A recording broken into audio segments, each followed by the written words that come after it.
Eu saúdo a todos com a paz do Senhor. Hoje não vou cantar o hino por causa da minha garganta pouco acometida. Mas vamos aproveitar esses minutos para refletir sobre a palavra de Deus. E Deus tem colocado no meu coração uma passagem da Bíblia Sagrada que nós vamos trabalhar junto nesse texto e vamos ver como é que está a nossa posição diante de Deus. Como está a minha vida espiritual? Como eu me posiciono diante de Deus?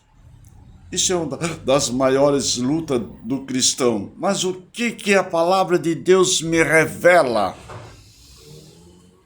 neste sentido de comunhão com Deus, de posicionamento como servos, como filho, como obreiros, como soldado, como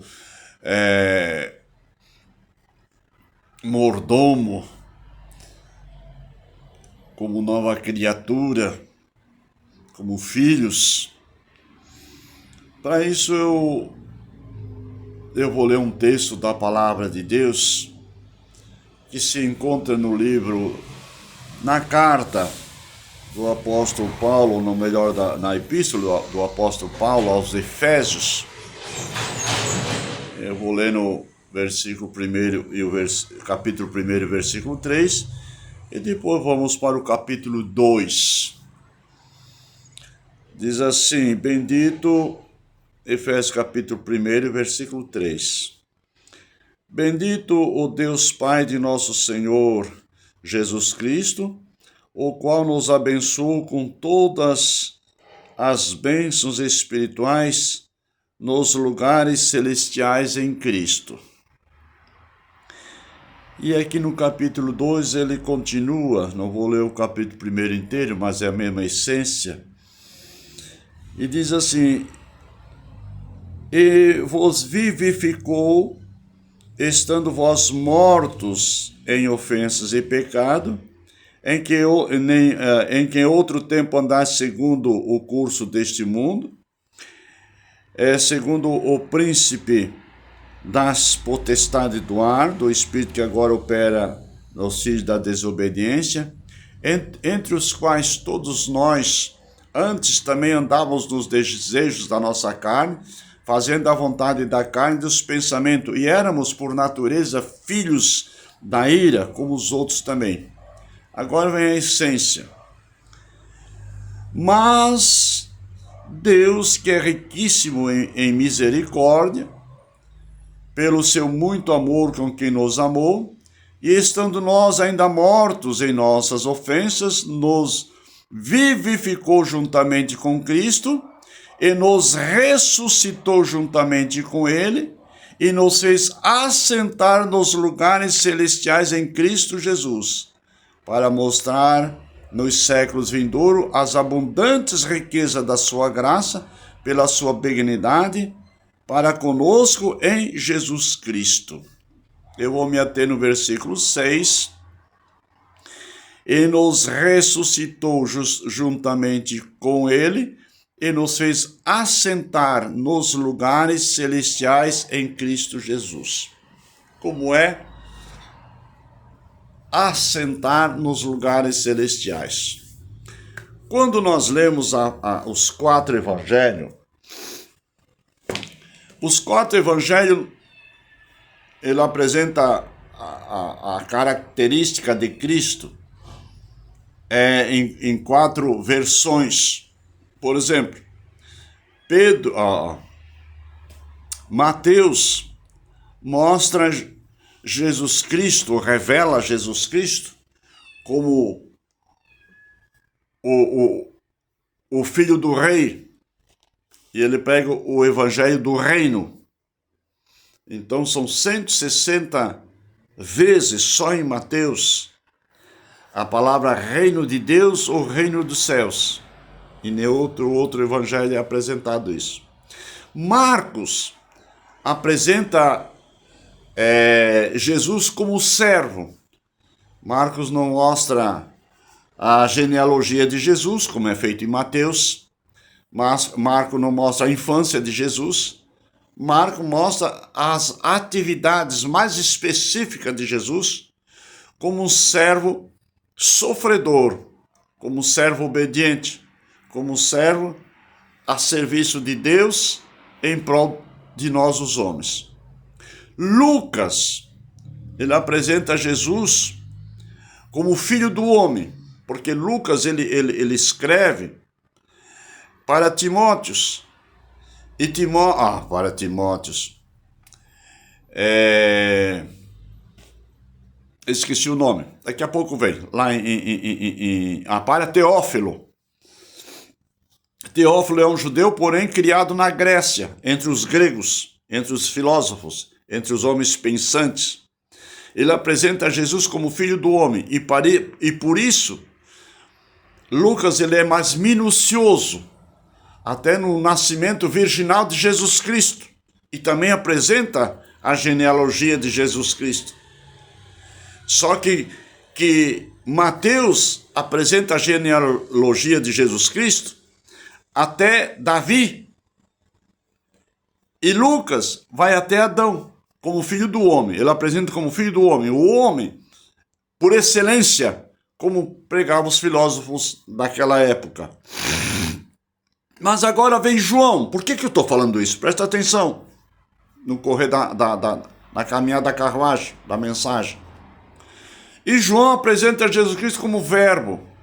No princípio era o verbo, e o verbo era Deus, e o verbo estava com Deus, e o verbo era Deus, e o verbo se fez carne e habitou entre nós, e vemos, né, a sua graça, a sua glória, cheia de graça e verdade. Então ele apresenta Jesus Cristo como um filho de Deus para uma igreja que é o seu corpo. Então ele apresenta Jesus como o enviado de Deus para viver entre os homens, para formar a sua igreja, para formar o seu corpo. E o evangelho é totalmente diferente. Se eu fosse pregar os 21 capítulos que existem em São João, eu já tenho dito para muitos e para todos, e até agora não fui contestado por ninguém. O Evangelho de São João, ele é a Bíblia de Gênesis e Apocalipse, separando Apocalipse, logicamente, mas ele mostra todo o projeto de Deus para a Igreja de Cristo. Ele revela a Igreja de Cristo. E aí nós vamos, irmãos, para Hebreus. Por quê? Porque os quatro evangelistas, por exemplo, Jesus está no topo, lá em cima da pirâmide. Mas um olha Jesus de uma maneira subindo desse lado do monte. O outro sobe desse lado do monte. Mas um não vê o outro. Eles não se comunicam. Não tem o que nós temos hoje. O outro está do outro lado e o outro está do outro lado. Então um apresenta Jesus de uma faceta, outro de outra faceta, outro de outra, outro de outra. Mas a essência é revelar Cristo que está lá em cima. Mas quando nós lemos Hebreus, aí desde o primeiro e o segundo capítulo, Hebreus nos revela Jesus Cristo superior aos anjos. Ele começa tendo Deus antigamente falado aos pais pelos profetas, falou a nós nesses últimos dias pelo Filho, o qual fez herdeiro e superior de todas as coisas. A ele mostra que Jesus é superior aos anjos, porque aos anjos ele disse: jamais eu te gerei, jamais eu te chamei por filho. Mas a Cristo, porque os anjos são criados e Jesus Cristo é gerado pelo Espírito Santo. Presta atenção. Os anjos não têm livre-arbítrio, mas Jesus tem um livre-arbítrio. Segundo os exegetas, os estudiosos da Bíblia, nós somos superiores aos anjos. Por essa razão, que os anjos não têm livre-arbítrio. Mas nós temos o livre-arbítrio. Deu para entender? Mas deixa essa parte de lado. E aí vai pro capítulo 3. Hebreus mostra Jesus superior a Moisés. E no capítulo 4, ele mostra superior à lei, ao sábado, aos 10 mandamentos, a todas as coisas. E no capítulo 5, ele revela Jesus como o sumo sacerdote, melhor que Arão, dentro do projeto da lei. No capítulo 6, ele mostra Jesus, que a nossa fé em Jesus deve ser superior, conforme nós tínhamos a fé a Abraão. E aí ele retorna novamente a Abraão, o pai da fé. E a nossa fé em cima de Jesus Cristo deve ser superior à fé de Abraão. E aí no capítulo 7, ele mostra Jesus superior a Melquisedeque, sem princípio e sem fim, sem genealogia, porque nascido de Deus. E aí no capítulo 8 ele é superior a Adão, e no capítulo 10 ele é apresentado como o melhor sacrifício. Eu gosto daquela passagem do capítulo 10 e o versículo 19, que diz assim: tendo, pois, irmãos, ousadia para entrar no santo dos santos, pelo novo e vivo caminho que ele nos consagrou, isso é, pelo véu e pela sua carne, sabendo que nós temos diante do trono, um sumo sacerdote que intercede pelas nossas fraquezas. Então nós podemos chegar ao santo dos santos, pelo novo e vivo caminho que nos consagrou, isso pelo véu, pela sua carne. Quer dizer, quando o véu do templo se rasgou-se, ele disse que está consumado, nos deu livre acesso diante de Deus Pai, através do verdadeiro sacrifício de Cristo e o sacerdócio eterno de Cristo. Amém? Então, quando ele mostra essas características de Jesus em Hebreus, os 4 evangelhos mostram as atividades de Jesus na terra. Seu ministério, sua morte e ressurreição. Mas Hebreus, ele mostra nos céus, a superior a todas as coisas. Amém? E agora, quando nós temos essa compreensão, aí o apóstolo Paulo nos leva a Efésios, para que diante da dimensão da graça, do poder, da misericórdia de Deus e do amor de Jesus Cristo, nós temos em Cristo Jesus a nossa posição diante de Deus. Qual é a nossa posição diante de Deus? De assentar nos lugares celestiais em Cristo Jesus. Aqui Paulo começa dizendo: nós que antigamente nós éramos mortos em nossos pecados e delitos, mas Deus, que é riquíssimo em misericórdia, pelo seu muito amor com que nos amou, e estando nós mortos, ele nos ressuscitou e nos fez assentar nos lugares celestiais em Cristo Jesus. Para quê? Para mostrar o seu esplendor, a sua graça, aqui no versículo 7, para mostrar nos séculos vindouros as abundantes riquezas da sua graça, pela sua benignidade para conosco, em Cristo Jesus. Agora, vamos trabalhar nesse texto. Pastor José, como é estar sentado nas regiões celestiais em Cristo Jesus? Quando eu olho essa passagem, eu me lembro lá do Salmo de número 23, quando o salmista Davi, ele disse: o Senhor é o meu pastor e nada me faltará. Presta atenção. Guiar-me faz em verdes pastos e guia-me, faz-me sentar, em verdes pastos e guia-me mansamente às águas tranquilas. Ele já está caminhando por verdes pastos e águas tranquilas. Mas não é muitas vezes que acontece conosco, não é verdade? Preparas uma mesa perante os meus Quer dizer, unge a minha cabeça com óleo, a alegria da salvação e o gozo da vida eterna, e o meu cálice transborda. Preparas uma mesa na presença dos meus inimigos. E aí unges a minha cabeça e o meu cálice transborda. Sentar-se nos lugares celestiais em Cristo Jesus é estar virado descosta para o mundo, descosta para o passado, descosta para o pecado, descosta para o inimigo. O inimigo nos vê. Nós estamos, passou, foi-se. Eu estava morto nos meus pecados e delitos, mas agora eu ressuscitei em Cristo. Agora eu estou com a minha fronte, com a minha frente, aquilo que Deus tem preparado para mim, uma mesa preparada para mim, e lá atrás o inimigo está dizendo: quem era o Zequinha? Quem era Pedro? Quem era o Paulo? Quem era fulano, Beltrano? Eu estou sentado na mesa do rei. Quando vem essa palavra, sentar na mesa do rei, eu me lembro uma passagem que Davi falou para os seus criados ali, seus súditos. Existe alguém, por acaso, da casa de Saul, para que eu use de benevolência, ou beneficência, ou de misericórdia, de bondade, que seja a expressão? Ninguém falou nada.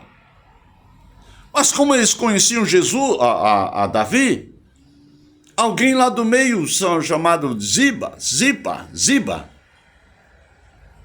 disse: não, meu senhor, existe sim alguém da casa de Saul, Mefibosete, porém, ele é manco, ele é aleijado de ambos os pés. Quer dizer, para o rei não vai ter nenhuma atividade. Para o rei não vai ter nenhuma serventia. Este Ziba, ele era servo de Saul. E ele conhecia que Mefibosete era filho de Jonatas, que era filho de Saul. Em outras palavras, Mefibosete era neto de Saul. Mas como Saul foi um homem que Deus tratou com ele, e Davi disse: não vou tocar no ungido do Senhor, mas eu tenho que usar de benefício por amor a Jonatas, porque eles tinham feito uma aliança. Jonatas tinha livrado Davi por várias vezes. Deixa essa parte de lado. Mas ele disse: agora que eu estou sentado no trono, não vou desprezar aqueles pelas quais me fez o bem. E agora Ziba disse: não, eu conheço, mas está em Lodebar. Lodebar era lá na extremidade do território de Israel, que era em outro território. E pela lei da guerra e a lei de todas as nações, se eu for lá para os Estados Unidos ou para a Argentina, ou para... Não, o governo daqui só pode pedir para o outro lá me mandar de volta, mas eu não posso entrar lá buscar ele, não. Deu para entender? Não, pode trazer ele para minha casa. Presta atenção na mensagem, querido. Só vai falar com você. Foram buscar Mefibosete para vir na presença do rei. Agora vai uma caravana de soldados. Encontra o Mefibosete. O que está pensando Mefibosete? Meus queridos irmãos, quantas e quantas vezes é apresentado para nós, não o evangelho da cruz, da misericórdia, do perdão, da graça, mas é apresentado muitas vezes para mim e para ti o evangelho do Sinai, olho por olho, dente por dente, não o evangelho de misericórdia, não o evangelho de perdão, mas o evangelho de condenação. E por causa disso, nós temos sempre, toda a vida parece com alguma coisa atada em nossas vidas, que não temos progresso espiritual.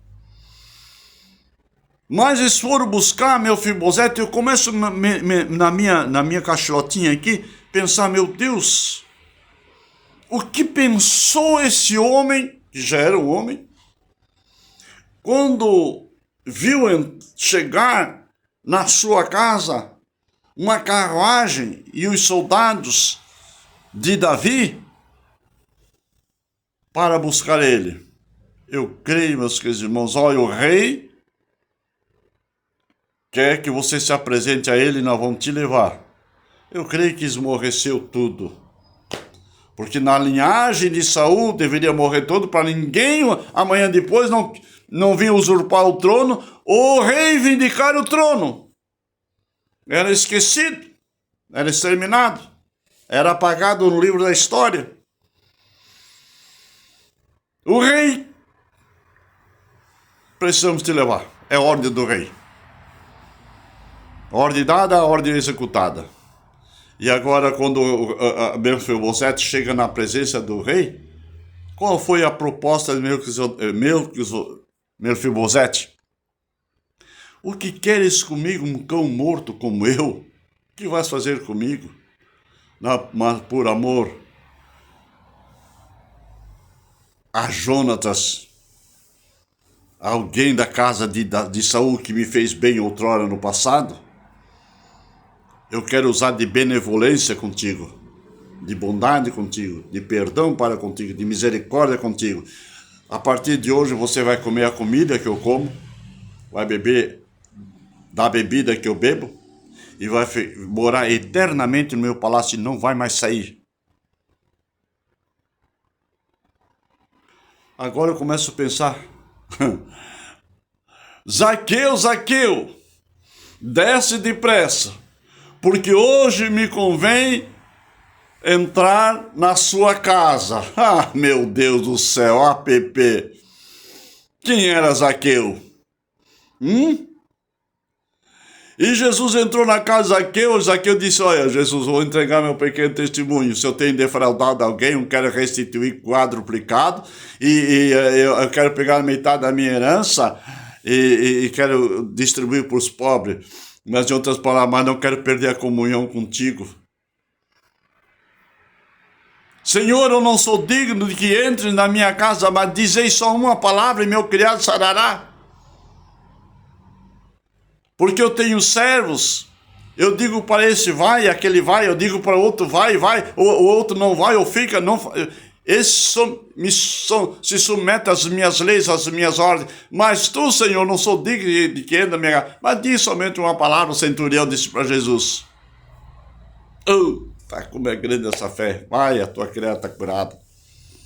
Tua fé te salvou. Glória a Deus. Sentar nas mansões celestiais em Cristo Jesus é não olhar para o passado. Romanos 8, capítulo 1. Portanto, agora, o versículo 1. Portanto, agora nenhuma condenação há para os que estão em Cristo Jesus, que não andam segundo a carne, mas segundo o Espírito. Por quê? Porque a lei do Espírito e vida me libertou da lei do pecado e da morte. Olha o que Paulo fala aqui em Efésios.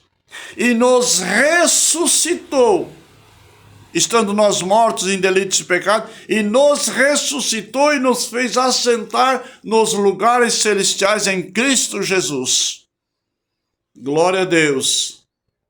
Então o projeto de Deus ao meu e ao teu favor, ficar na presença do Rei.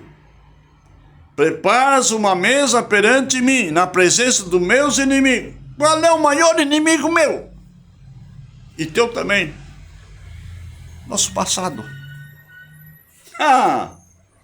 O nosso passado. O que fez Saul contra Davi? Saul matou 80 sacerdotes, porque pensava que escondia Davi. E agora, meus queridos irmãos, Davi não pode olhar para o passado dizendo: teu pai, o teu avô era um condenado, um que me perseguiu. eu vou retribuir isso contra você, não por amor a Jonatas, por alguém da família de Saul. Eu vou usar de benevolência. E agora o tratado era o seguinte: Mefibosete, não saia da minha casa. Passou-se o tempo, meu Deus, uma revolução tremenda na vida de Davi. Absalão queria usurpar o trono. Davi, para não usar de guerra contra Absalão, teve que fugir de Jerusalém. Mefibosete foi acompanhar Davi, não conseguiu porque era aleijado, a trepar na mula. Ninguém colocava ele em cima. Teve que se esconder porque agora Absalão queria vir e maltratar os seus criados. Até diz a Bíblia Sagrada que usou de maldade para com as concubinas de Davi, deitando com elas. Tamanha era a maldade de Absalão. Mas Davi não vou tocar as mãos dele, deixa Deus com ele. Depois morreu lá, mataram. E Davi voltou para Jerusalém.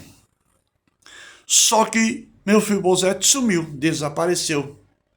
E o mesmo Uzá, o Ziba, que apontou Davi, e Davi disse que todas as propriedades que eram de Saul tinham passado para Mefibosete, e Mefibosete disse para Ziba administrar, e Ziba tinha 15 filhos, usou de uma estratégia para enganar Davi, pensando que Mefibosete tinha morrido, tinha desaparecido, tinha sumido do mapa, tinha deserdado.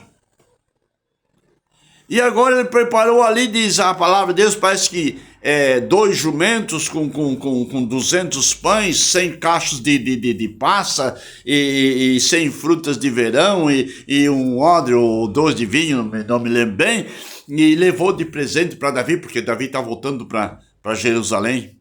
E onde está Mefibosete, filho do seu senhor? Não sei, sumiu, desapareceu. Tomou Doril, ó. Sei que eu estou aqui, presenteando o rei. Olha a maldade do homem. Só que ele não sabia que quando o rei chegou no palácio, lá apareceu quem? Mefibosete. Eu não abandonei a minha posição, só que eu tive escondido. Diz a Bíblia que ele não cortou o cabelo, não fez a barba, não tomou banho, não trocou a roupa, estava daquele jeitinho que Davi tinha deixado ele. Todo. E quando Davi olhou, disse: misericórdia, o que está acontecendo? Meu rei, eu não saí da tua casa, da tua presença, você saiu. É como que Jesus dissesse: eu vou para o Pai, mas vou buscar vocês. E quando Davi volta, está Mefibosete na casa do rei, aguardando o retorno do rei. Embora todo daquele jeito, externamente, mas internamente esperançoso para usufruir das benesses, do alimento, das iguarias do rei novamente. Que Deus nos ajude, meus irmãos. Não olhe para aqueles que estão ali tentando te maltratar, te tirar da posição em Cristo Jesus, sentado nas mansões celestiais. Agora entrega o teu caminho ao Senhor, confia nele, e o mais ele tudo fará. A ele fará prosperar a tua vida. Por causa disso, lá o Salmo 103, né? 103. Bendize, ó minha alma, ao Senhor, e tudo que é em mim bendiga o seu santo nome. Bendize a minha alma ao Senhor e não se esqueça de nenhum dos seus benefícios. Porque é Ele que perdoa, Ele que sara todas as tuas enfermidades e perdoa todas as tuas iniquidades. É Ele que redime a tua vida da perdição. É Ele que coroa de bens, de sorte que tu vai voar como as asas das águias. Ele renova as tuas forças como as asas de águias. Então, se nós bendizer ao Senhor e dizer: obrigado, Senhor, já não sou mais o que era, mas o que tens me dado, isso eu quero preservar diante de Deus, na paz de Jesus Cristo, na comunhão do Espírito Santo, para a glória de Deus Pai. Amém e amém. Que Deus abençoe em nome de Jesus.